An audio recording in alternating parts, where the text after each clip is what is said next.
Hello and welcome to the FATBOSS Guide to the Stone Guard's 10-man normal in the Mogu'shan Vault. Yes, this fight is actually a really nice fight. It's the first fight you'll encounter, and it's a good way to start Mist. It's a good first fight in the tier, yeah. It's lovely.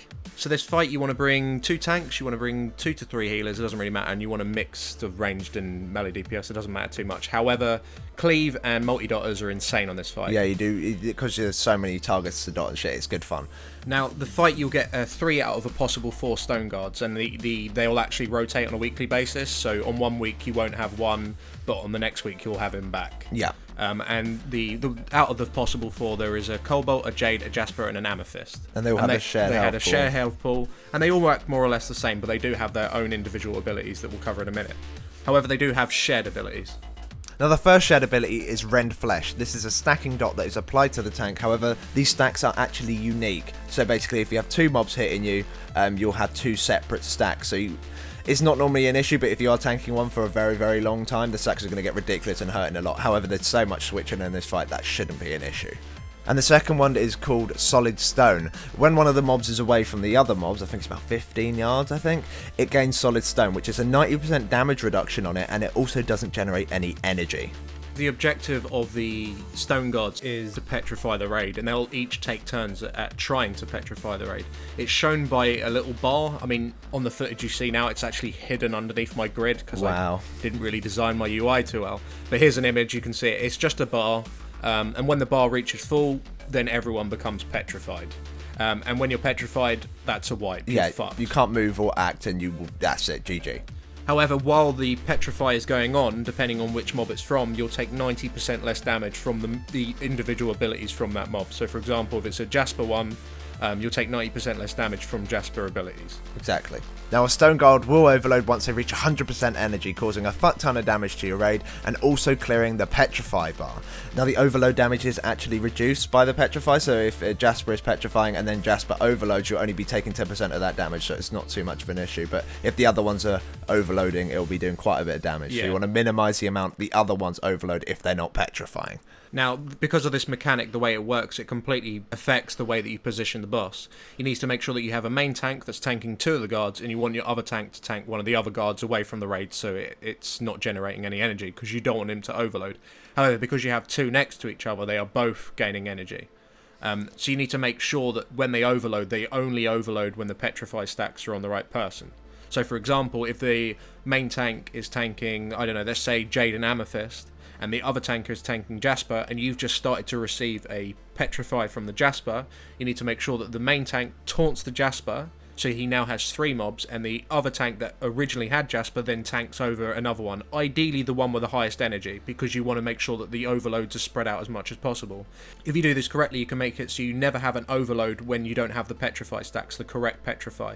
However, if you do this wrong, if you do fuck up a bit, and you do get overload when there isn't even the correct petrify stacks are up, then you'll take a lot of damage, but it won't kill you. Yeah, it'll just make your healers very fucking angry.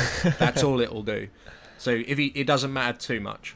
However, it is essential that when your petrify stack is of that mob type does overload. Yeah. Or you wipe. Exactly. Now on top of this, we did also mention that the bosses do have their own individual abilities. Now, the Jade one will cast something called Jade Shards, and there's nothing you can do about this. All it is raid damage, simple as that. However, if you are being petrified, I mean, this is something you might want to know, it's not actually too important. If you are getting Jade petrified, then the Jade Shards will do 90% less damage. So it's nothing. Yeah. And it's nothing anyway. It's nothing anyway, it's very little healing required. Now the Amethyst Guardian will cast Amethyst Pool, which is basically a little pool on the floor. It spawns beneath a random player, and it lasts for like 1.5 minutes, and it does shadow damage if you're standing it. Guess what you gotta do? The raid has to stack in that pool. No, you gotta move out of it, and then yeah, it will eventually despawn. I mean, one thing you might want to note is if you do have a lot of melee in the raid, is that it might become a little bit congested, which means you need to obviously move the boss, because yeah, standing in pools not going to make your healers happy. Exactly. Now the Cobalt Guardian will cast something called Cobalt Mine, and this will launch a shard at a random player, and after 3 seconds it will arm. If you're within 7 yards of the crystal while it is armed, it will detonate, and it will do a shit ton of damage to you. It's actually 200k-ish, and it will root you for 6 seconds. Now the root itself is dispellable, but obviously you don't want to take that damage. Now the problem with these is that they're very large, they take up a lot of the space in the room.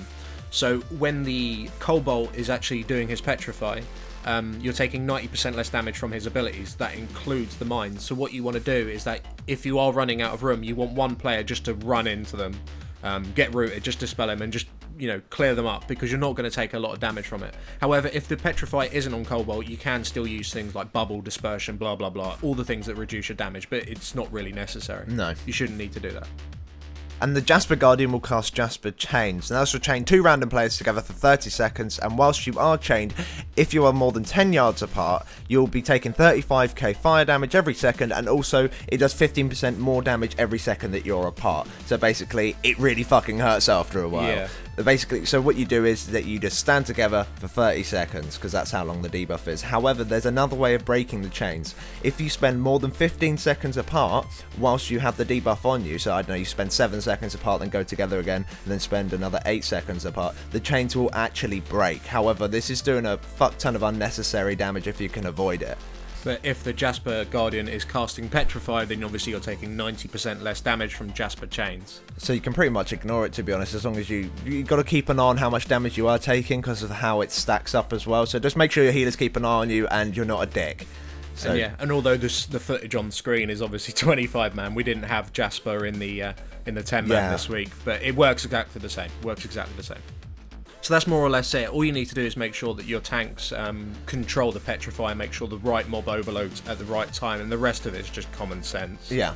Got chains, stand together, stand out of purple shit, don't stand in mines.